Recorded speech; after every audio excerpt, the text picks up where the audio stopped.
a video for this one as well. Dr. Hernandez will have the chance to speak afterward, and Alyssa will be with us to answer questions. The title is Uncovering Product Drop Culture Community, Building Engagement Through Social Media Conversations, a Netnographic Study.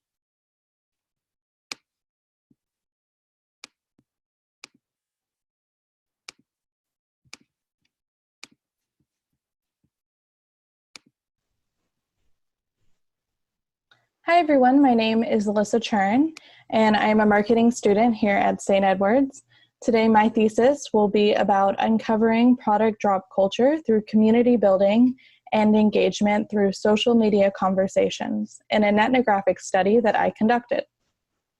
In 2019, a $148 white hoodie sold out in 6.2 seconds.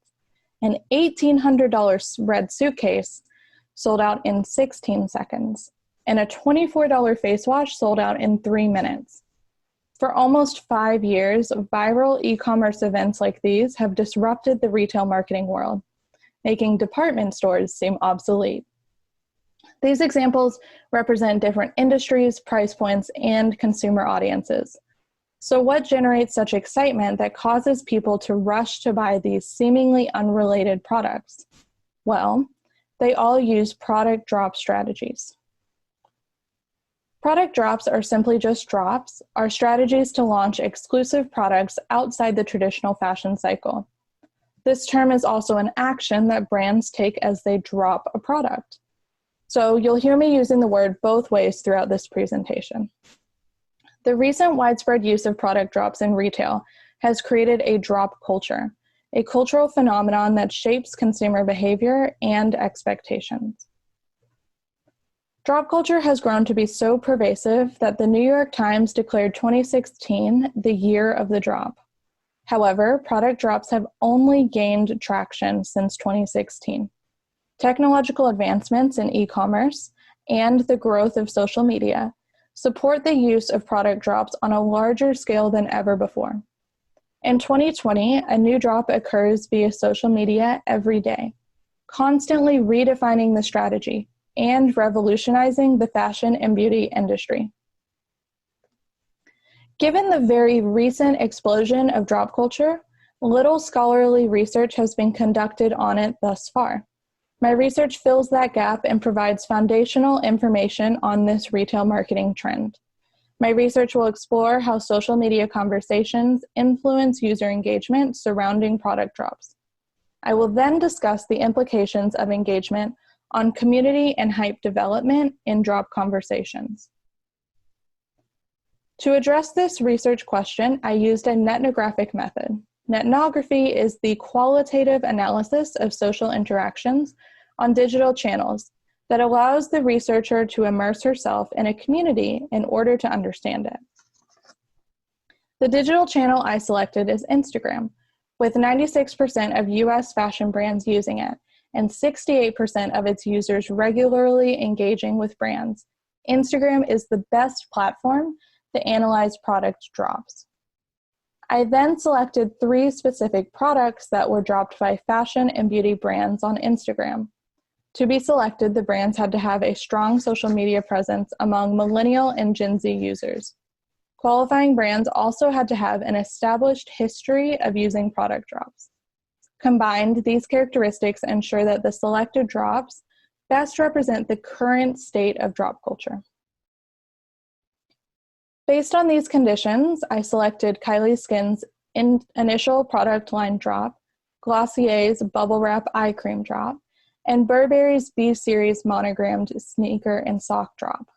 To control for internal and external changes over time, each of these drops were announced and launched through Instagram posts, occurring within a narrow 2-month time span.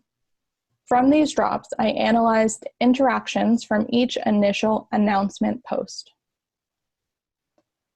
Looking at the comments section of these announcement posts, I began my sample selection with a random user comment made within 2 weeks of the post. Following the starting comment, every 5th comment was selected. From this group, any comments that violated the criteria were removed. This excluded comments that were made in foreign languages or foreign slang, have multiple types of emojis without written context, and were unrelated to the product or brand. The final sample included the first remaining 25 comments from each drop, resulting in a total of 75 comments analyzed. A qualitative analysis of the sample comments revealed 7 themes. Brand hype and product hype include comments that express hype or excitement for the brand or product, respectively. Community building includes comments that tag or have direct conversations with other users. In contrast, the self-interest theme includes comments that share an individual user's personal goals, experiences, thoughts, or intentions. The final 2 themes, brand and product engagement, include comments about the product or brand that do not show obvious excitement or support. The 7th theme, ambiguous, exists for any comments that have unclear meanings. Each comment from the sample was categorized into these 7 themes, with many falling under multiple themes. Out of 95 occurrences, 3 themes dominated 72% of the findings. Brand/influencer hype was identified in 29 comments, a frequency of 31%. Product hype followed with 20 comments and a frequency of 21%. Lastly, community building was found in 19 comments with a frequency of 20%. The following discussion will focus on these dominating themes. First, we'll look at how the most prominent theme, brand/influencer hype, represents how consumers form identities through individuality. Product drops encourage the assertion of individuality through creative choice counterconformity. This type of counterconformity occurs when consumers select unique or novel products that do not deviate too far from social norms. Therefore, the consumer differentiates herself from others without going so far out of the box that rejection is a strong possibility. In other words, there is differentiation without rejection. Since brands usually receive widespread attention for product drops, comments expressing hype for the brand are typically accepted by others. However, despite widespread attention, not everyone explicitly supports the brand or expresses brand hype via social media when a product is dropped. This means brand hype in response to a product drop is not an established social media behavior, but it's also not largely outside the norm. Therefore, by showing direct, explicit support on the brand's announcement post, consumers express allegiances to brands that differentiate them from others without risking social rejection. This is an example of a brand/influencer hype comment from the Kylie Skin drop. In the comment, support for Kylie Jenner, an influencer that represents Kylie Skin's brand identity, is expressed through the phrase, "Get it, girl." While Kylie Jenner is a widely accepted celebrity, expressing support for her as a Kylie Skin brand representative is not a social norm.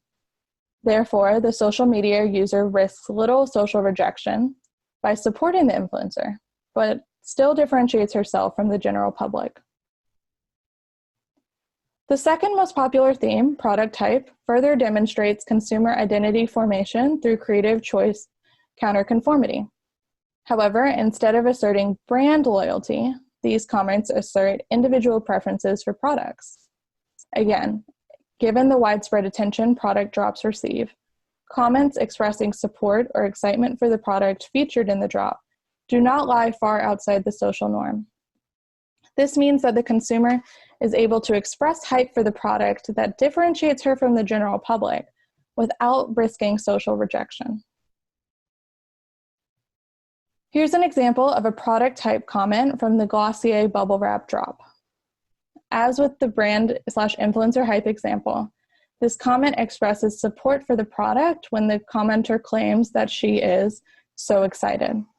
While eye creams are not out of the ordinary products, expressing support for Glossier's bubble wrap is not a social norm that the majority of the general public follows.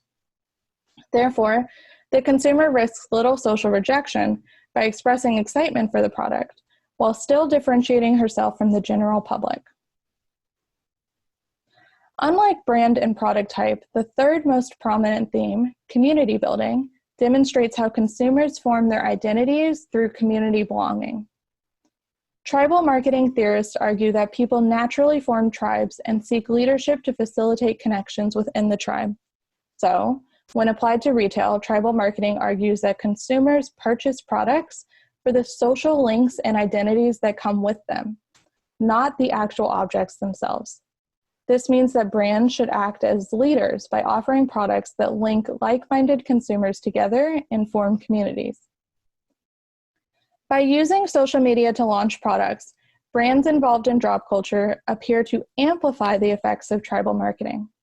Unlike routine social media posts, drop announcement posts are disruptive events that demand attention from consumers. This event intensifies the sense of community among users commenting on the drop post. Therefore, the brand positions itself as a leader. Community building interactions are demonstrated in this example of a community building comment from the Burberry sneaker and sock drop. In the comment, a social media user engages with another user in a conversation centered on a common interest and excitement for the drop. In this conversation, Burberry's product drop links consumers together by acting as a leader among followers. To leverage consumer identity formation through counterconformity, marketers use personalized marketing efforts to narrowly target consumers. In contrast, tribal marketing is used to link like-minded people together who are seeking to develop identities based on this community. Together, individuality-based marketing and community-based marketing are opposite ends of a marketing model spectrum.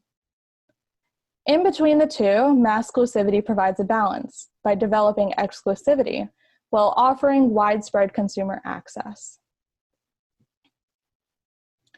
Massclusivity can be broken into two main concepts. Mass indicates the tribal marketing side of the model. Building community through drops is often done when brands position themselves as leaders and reach a large audience. Exclusivity indicates the individuality-focused side of the model. Drops themselves are inherently exclusive through tactics like limited time and units available and a high price point. This exclusivity evokes creative choice counterconformity in consumers that then breeds drop engagement through hype. Based on my analysis, the observed themes, brand type, product type, and community building, demonstrate the effects of massclusivity. This marketing model best describes how product drops uniquely strike a balance between individuality and community to connect with consumer needs on multiple levels. Given this model, the practical implications for marketers positioning future drop campaigns towards consumers follows a central principle. The ideal campaign does not emphasize either individuality or community. It emphasizes individuality and community. Guided by this principle, it is important that drops create hype through individuality and build communities. To create hype, it is important that the brand or product avoids becoming run-of-the-mill. This can be accomplished in two ways: developing exclusivity and differentiation. First, exclusivity, a heightened perception of value, can be developed by limiting the time and/or the number of units available and raising the price point. These tactics create a sense of high demand for the product that pressures the consumer to get the product before others can. The second objective, differentiation, can be geared towards the brand or the product. While there are many ways to differentiate, drops commonly target niche audiences that are unlike the mainstream public, but not widely opposed by the public. This facilitates creative choice counterconformity and ultimately hype among the target audience. Beyond just developing hype, brands must lead consumers and facilitate community connections. Like hype development, community can be created in two main steps. First, brands must position themselves as a leader by developing compelling content that guides consumers. Second, brands must reach the masses to facilitate widespread connections. This can be accomplished by selecting media channels like social media and e-commerce websites that have a global reach. When put together, the coexistence of these elements optimizes campaign performance by inducing hype from individual consumers that spreads among a large network of new and existing community members. Ultimately, these consumer interactions work to simultaneously increase top-of-funnel brand awareness and generate quick product sellout. Given the lack of research on drop culture, this ethnographic study acts as a foundation for understanding consumer engagement with product drops. Thus, the 4 main limitations of this study suggest avenues for future research. First, the ethnographic method is inherently limited to analyze qualitative observations. As any other qualitative method, this limitation indicates that future research may explore a quantitative method. Second, the research analyzes only comments made on the initial announcement post for each drop. Future research may consider analyzing personal posts about drops that feature pictures and videos to provide a deeper understanding of the interactions. Third, the exclusive use of fashion and beauty brands with a millennial and Gen Z audience creates a limitation. While the brands and products analyzed in this research were selected to best represent drop culture's current state, future research should analyze different brand and product types. Fourth, the exclusion of non-English comments limited the application of findings on an international scale. Future research may analyze social media comments made in other languages to better understand international themes and highlight cultural differences. Overall, as more brands enter drop culture every day, it is increasingly important to understand the ways consumers engage with drops. With this foundational ethnographic research and avenues for future research, retail marketers are given more than a glimpse into consumer engagement patterns and how these patterns inform the positioning of successful drop campaigns. So with that said, I want to thank you all for listening to my presentation today, and I'd like to open it up for a little Q&A.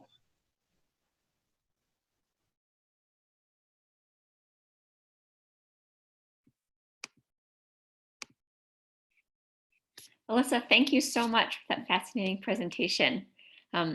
We know that your advisor, Dr. Hernandez, unfortunately can't be here with us today, and this is usually where she would get to give you your stole that you'd wear at graduation. That's in the mail. I hope you've received it, and if not, you likely will very soon. I hope so. I wish we could celebrate in person.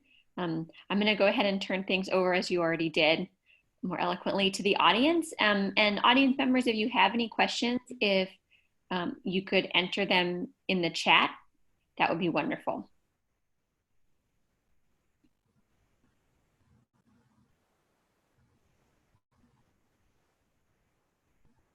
And while we wait, Alyssa, maybe I can step in and sneak in and ask the first question.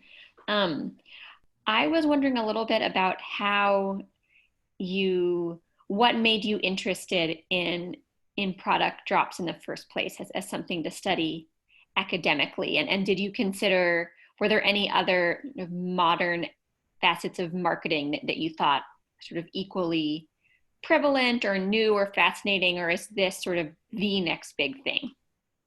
Sure. So to start, I actually worked this past summer at a company called Fossil, who makes watches, and they have a number of different fashion brands.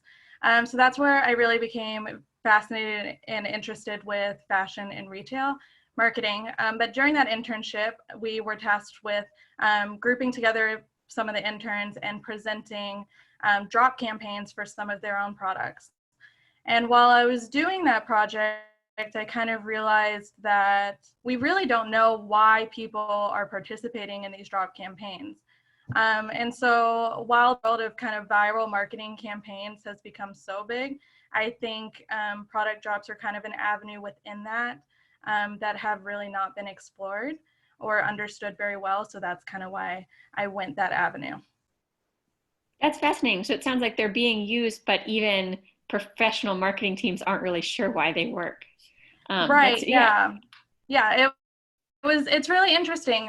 They reached out to some of like the younger interns to try and understand. One research I found, scholarly research really hasn't even begun to explore drop culture. So. And Professor Hammonds is asking if you think developing these drops is sort of a trial and error process, because there aren't, as you say, sort of established guidelines.